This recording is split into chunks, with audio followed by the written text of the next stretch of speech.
Hello, viewers. You're watching Eastern Post, and today our team is here at the State Banquet Hall in Itanagar, where a two-day capacity building training program is concluding today, which was organized by the PWD department and Indian Buildings Congress. So stay with us as we bring you the updates of what all the things the engineers have been briefed about during this two-day training program.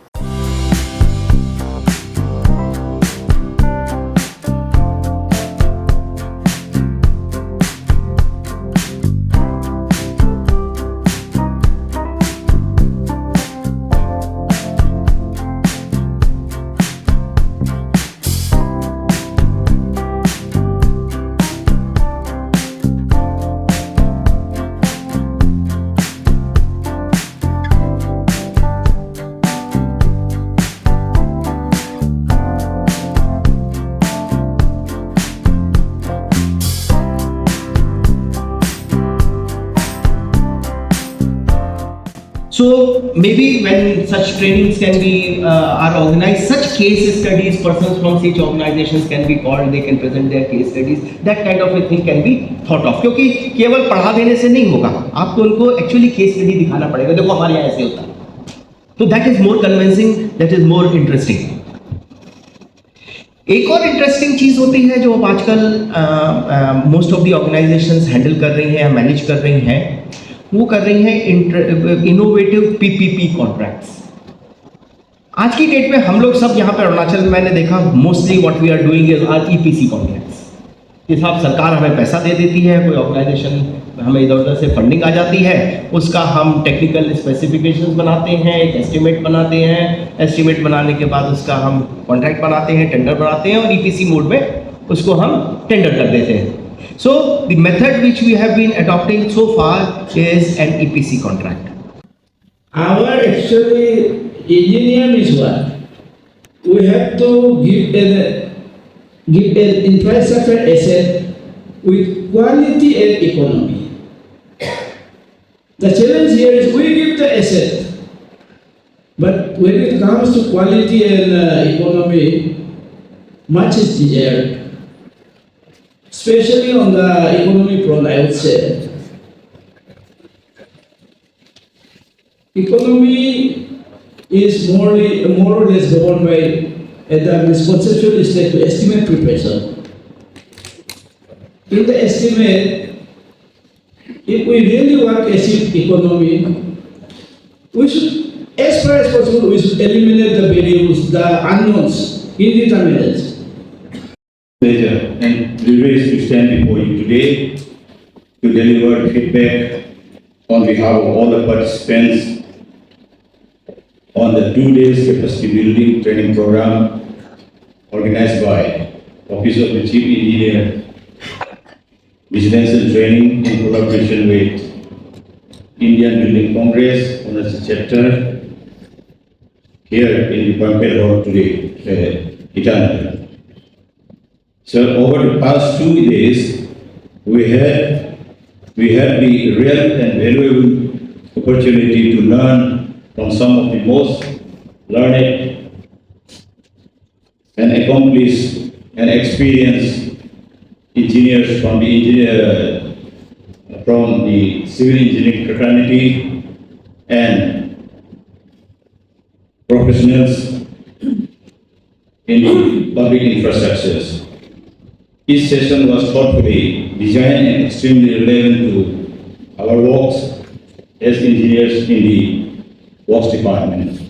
Sir ये 2 दिन का workshop था, इसमें जो है क्या engineers के लिए क्या बेनिफिट्स हैं? ये जो 2 दिन का वर्कशॉप था, इसमें इंजीनियरिंग को जो यहाँ के अरुणाचल के में स्पेशली जो काम करने में जो उनकी इंजीनियरिंग रिक्वायरमेंट्स हैं कि उसके हिली टेरेन में या अर्थक्वेक प्रोन जोन में या यहाँ के जो स्पेशल जियोलॉजिकल और जो फिजिकल जो यहाँ की इश्यूज हैं उनके बारे में उनको ट्रेनिंग दिया और उनको यदि यहाँ पे जो एस्टिमेट्स बनाते हैं या जो भी डिज़ाइन करते हैं, तो उस डिज़ाइनिंग को इन जो यहाँ के जो स्पेशल कंडीशंस हैं उनको हम कैसे इनकॉर्पोरेट करके और अच्छी डिज़ाइन के और प्रॉपर यहाँ की बिल्डिंग्स और रोड्स या जो कुछ भी है वो बना सकें। सर, आज एक बहुत ही महत्वपूर्ण हमें जानकारी मिली। अरुणाचल प्रदेश अभी सेस्मिक जोन 6 में आ गया है। और उसके बाद में कालिंगतांग जी ने एक अच्छी बात कही कि जो न्यूली प्रमोटेड एईज होते हैं, तो उनको एनुअल ट्रेनिंग की फैसिलिटी होनी चाहिए। बिल्कुल इसके बारे में आप क्या कहना चाहेंगे? देखिए, सिस्मिक जोन तो जो यहाँ पे आज की डेट में हमारा 5 है वो भी कोई कम नहीं है। 6 में आ जाएगा तो we will be have to be more cautious. तो इसके लिए एक हमें सजेशन मिला है कि हमें यहाँ पे अपने बिल्डिंग रेगुलेशंस को स्ट्रेंथन करना पड़ेगा। तो जो बिल्डिंग अभी भी कोई भी कहीं भी कैसा भी कहीं भी काट के और कितने भी ऊंची बिल्डिंग बना देता है उसको भी हमें रेगुलेट करना पड़ेगा, सो दैट यदि कोई ऐसा भगवान ना करे हो, यदि कोई यहाँ पे अर्थक्वेक आए तो हम जान और माल की रक्षा कर सकें। तो ये एक हमें बिल्डिंग रेगुलेशन इंप्लीमेंट करने का एक बहुत इंपॉर्टेंट हमें यहाँ से फीडबैक मिला है। सर, कल जब हमने डॉक्टर टोली जी से बात किया तो उन्होंने कहा कि ज़्यादातर अरुणाचल में बिना इंजीनियर के नेतृत्व में सिर्फ लेबर हायर करके बिल्डिंग उठाया जा रहा है।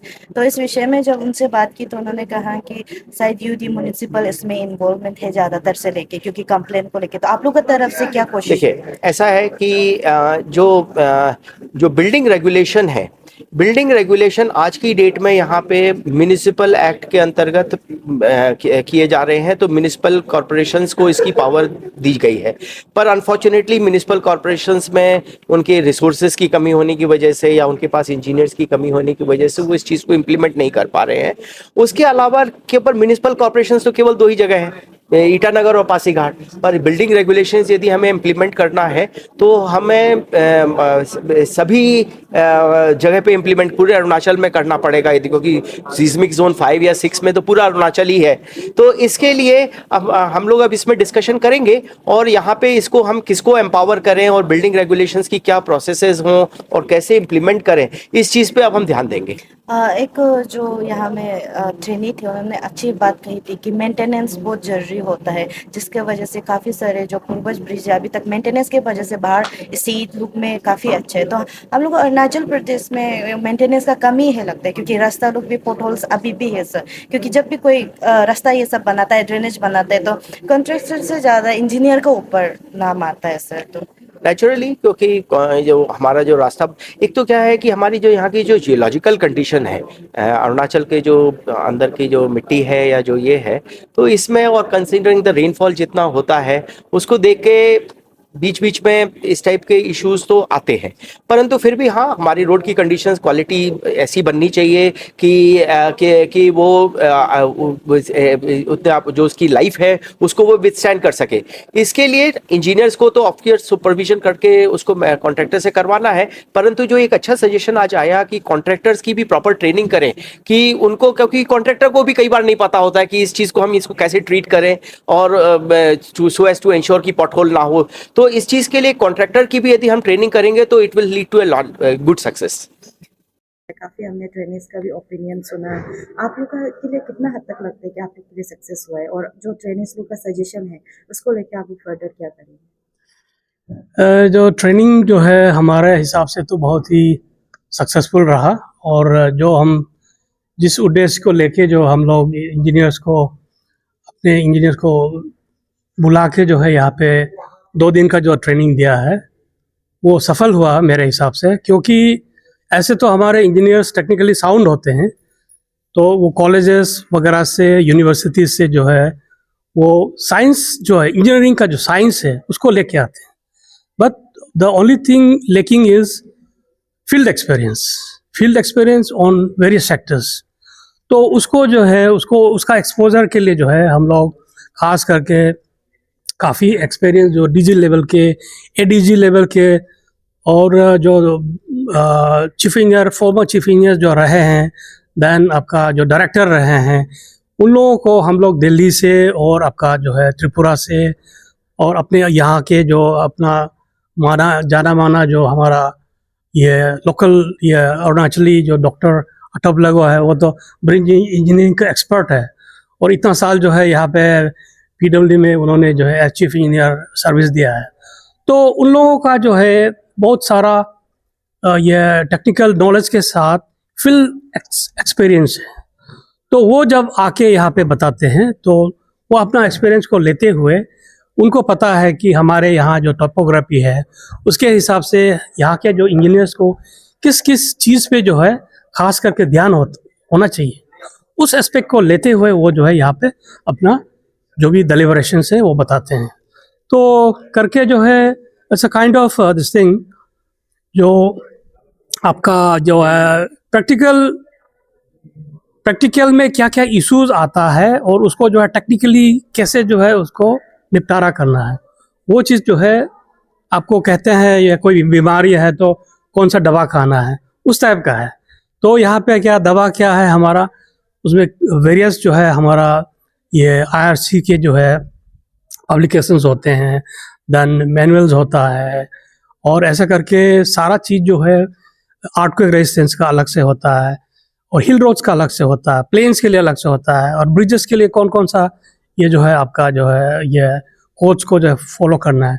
नॉट जस्ट कोच, टेक्नोलॉजी जो है ये जो है साल साल में जो है प्रोग्रेस करता है। तो पहले जो हम कॉलेज के समय जो है हम लोग जो IS कोड जो सीख रहा था वो आज का दिन में जो है आप देते थे काफ़ी चीज़ वहाँ में नया इंक्लूजन होता है। तो उसको हमारा जो सीनियर रिसर्च पर्सन लोग हैं they are this highly qualified and वो अपडेटेड रहते हैं। तो वो चीज़ वो जब आते हैं यहाँ पे आके जो है इस तरह का ट्रेनिंग में आके जब वो जो डेलिब्रेशंस करते हैं तो उस एस्पेक्ट्स को जो है हमारा जो प्रैक्टिसिंग जो फील्ड इंजीनियर्स है खास करके ये यंग इंजीनियर्स लोग हैं उसके लिए बहुत फ़ायदेमंद होता है।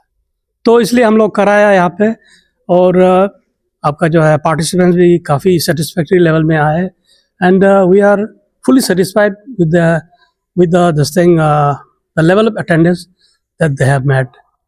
So, being the chief engineer for training and vigilance for PWD, हाँ, क्या आपको लगता है कि 2 दिन का बस ट्रेनिंग से ये सफाइस हो जाएगा, और अगर फ्यूचर्स में आपका क्या ट्रेनिंग शेड्यूल और हो सकता है? 2 दिन का जो है ये तो अभी एक मिड टर्म एक ये स्पेशलाइज्ड ट्रेनिंग टाइप का है, और हमारा गवर्नमेंट का जो है वो ये इनिशिएटिव रहेगा कि अभी अगले साल अगले जो है ये नया जो फाइनेंशियल ईयर होगा उसमें यह रहेगा कि अभी जो हमारा नया जो जेईज जो है ये न्यूली रिक्रूटेड जो जेईज आएंगे वो आपका अरुणाचल पब्लिक ये APSSB से के थ्रू जो सिलेक्ट होके आएंगे उनको जो है गवर्नमेंट का जो है प्लानिंग है कि उनको इंडक्शन ट्रेनिंग दिया जाए।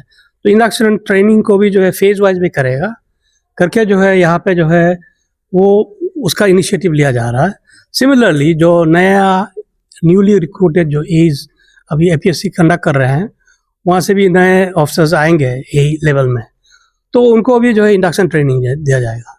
तो ये जो है तुरंत जब जैसे ही वो डिपार्टमेंट में ज्वाइन करता है तो उनका जो है तुरंत जो है एक्सपोजर जो है फंक्शनिंग का way of working and then किस किस चीज़ को किस किस एस्पेक्ट्स को जो है they are likely to face apart from the theory, practical में कौन कौन से इश्यूज उनके सामने आने वाले हैं, उसको कैसा नेविगेट करना है, उसको कैसे हैंडल करना है, उस एस्पेक्ट में उसको सिखाया जाएगा। तो सर अभी जैसे अरुणाचल प्रदेश सेस्मिक जोन 6 में आने वाला है, आपने जैसे कहा अभी न्यू रिक्रूट्स जो है उनको ट्रेनिंग दिया जाएगा, तो will it be kept in mind that Arunachal Pradesh state is in now seismic zone 6 and accordingly the training will be provided, or will it be in the old module? No, बिल्कुल ये जो है अभी just it's under consideration, मतलब it is being upgraded. जो 5 zone था उसको जो है वो 6ठा जोन में आ रहा है, to be more precise, to be more careful. हम लोग को और ज़्यादा केयरफुल होके जो है जो भी डिज़ाइन एस्पेक्ट है अर्थक्वेक रेजिस्टेंस इशू को लेके जो है हमको और भी जो है बेहतर मतलब और स्ट्रॉन्गर तरीके से हमको जो उसको इनकॉर्पोरेट करके फैक्टर को लेते हुए जो भी डिज़ाइन एस्पेक्ट है उसको लाके जो है हमको इम्प्लीमेंट कराने के लिए ये हमारे लिए अच्छा है। अभी सर रिसेंटली अरुणाचल का पहला इतना लंबा फ्लाईओवर जो ये NH415 का पैकेज B में जो आ रहा है आपका पप्पू नाला से लेके ये लेखी तक, तो सर उसमें भी अभी कुछ ऐसा सुनने में आ रहा है, कुछ प्रेशर ग्रुप्स हैं, कुछ यूथ ग्रुप्स हैं जो कि ऐसा बोल रहे हैं कि उसका क्वालिटी अच्छा से नहीं मेंटेन किया जा रहा है, तो sir what do you have to say? नहीं, उसका जो है क्वालिटी तो वो तो मेंटेन जो भी है, तो अभी तो ये जो कॉन्ट्रैक्ट तो ये तो टर्मिनेट अभी नहीं हुआ है ना, कंप्लीट नहीं हुआ है, इट्स ऑनगोइंग प्रोसेस। तो उसमें जो भी खामियां है उसको within the contract provision के अंदर में जो है it has to be rectified. अगर कोई इशू है वहाँ पे उसको तो सही करके ही वो करेगा, ऐसा है। अगर कोई साफ स्टैंडर्ड है तो उसको ऐसे लिया नहीं जाएगा, उसको सही करके ही वो जो है डिलीवर करना है। अक्सर सर ऐसा होता है कि जो है रास्ता जो अच्छे रास्ते होते हैं लेकिन अचानक से बड़े बड़े पोटहोल्स हो जाते हैं, ब्रिज जो है कोलैप्स हो जाते हैं और उसमें जो है पब्लिक की जो जान भी चले जाते हैं। तो आपके हिसाब से मतलब क्या खामियां है, क्या का वजह से ऐसा हो जाता है? नहीं, वो जो है आपका अभी जो है पहले अभी ये आपका क्या कहेंगे, वो ग्लोबल वार्मिंग का इशू के वजह से आप लोग अभी पिछला 2 साल में से जो है ये जो क्लाइमेटिक चेंजेस भी हमको दिखने में आ रहा है। तो गर्मी भी ज़्यादा हो रहा है, और पहले हम लोग जब छोटे थे उस समय जो है इस ढंग से बारिश होता भी नहीं था। अभी तो हम लोगों को भी लास्ट 2-3 साल में जो जिस ढंग से बरसात दिखने मिला है वो तो काफ़ी, मतलब उसको वो टर्मिनोलॉजी के हिसाब से कहते हो तो क्लाउडबर्स्ट बोलते हैं। सडनली जो है बहुत हैवी वॉल्यूम में जो है बारिश हो रहा है, उस तरह करके जो है वो सब इश्यूज़ को लेते हुए ग्राउंड लेवल में जो आपका ये सीपेज वगैरह जो है बढ़ने के कारण जो है, और वो सब के कारण जो है ये पोटहोल्स वगैरह का इश्यूज भी आ रहा है। तो उसको भी it will be taken care of by the government. उसको जो गवर्नमेंट लेवल में जो है उसको मेंटेन कराने का जो है इनिशिएटिव जरूर होगा, और ऐसे पोटहोल में तो हम चलेंगे नहीं, उसको ठीक करना होगा। सर कालिंग सर ने आज एक सजेशन दिया which was quite important that recent जो न्यूली प्रमोट होके आते हैं जेईसी तो उनको भी एनुअल ट्रेनिंग दिया जाना चाहिए। आपका क्या कहना है? नहीं, ये बिल्कुल ज़रूरी है, ये बिल्कुल ज़रूरी है। तो जैसे ही आपका इंडक्शन ट्रेनिंग होगा, ऐसे लोगों को भी उस इंडक्शन ट्रेनिंग में उन लोगों को भी इंक्लूड करके ही इंडक्शन ट्रेनिंग किया जाएगा। सर गवर्नमेंट की तरफ से जो रास्ता पोर्टल है काफ़ी सारे ईटानगर की जगहों में है, जैसे कि अभी हम देखा जाए नीति बिहार में भी है। तो उसको भी जब रिसेंटली हमारे चैनल की तरफ से जब दिखाया गया था तब इमरजेंसी उसमें सिर्फ रेड ब्रिक्स फिलअप किया गया है। तो आप बता पाएंगे कि गवर्नमेंट की तरफ से मेंटेनेंस के लिए किस तरह से प्रोविज़न मिलता है? प्रोविज़न जो है वही है आपका पॉलिसी लेवल में जो है गवर्नमेंट को वो जो है उसको जो है ये करने के लिए आपके ये रेगुलर जो है वो आपका एनुअल मेंटेनेंस का वो प्रोविज़न होना पड़ेगा, उसके लिए फंडिंग प्रॉपर्ली होना पड़ेगा और विच इज़ रिक्वायर्ड। तो वो होगा तो बिल्कुल ये इशू जो है I think it will be sorted.